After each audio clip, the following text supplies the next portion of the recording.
Morrison Company has been going, broadly speaking, for 15 years, and we're currently in a sort of transitional phase from a previous incarnation of ourselves, which was Duggan and Morris Architects. So the last year has been a kind of reposition of the work that we've been doing for that previous 14 or so years, but working through with a greater emphasis on, I suppose, the role of people in practice, the role of people in architecture, the role of people in sort of building, which perhaps we hadn't done quite so much before. There wasn't so much focus on that before, certainly not outwardly.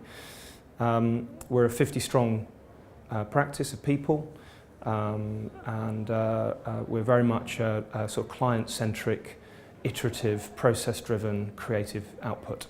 Yeah, this evening the talk I'm giving will be about, I suppose, 10-year potted history of our practice and its work in the housing sector. So this is from the small-scale one-off, including my own house, through to projects which are several hundred deep in terms of varying housing units and a mix of typologies. I think the key thing that I'm interested in exploring tonight is the idea of threshold, the sense of public and private, and how scale and typology affects the impression of that initial sort of movement into sort of private space.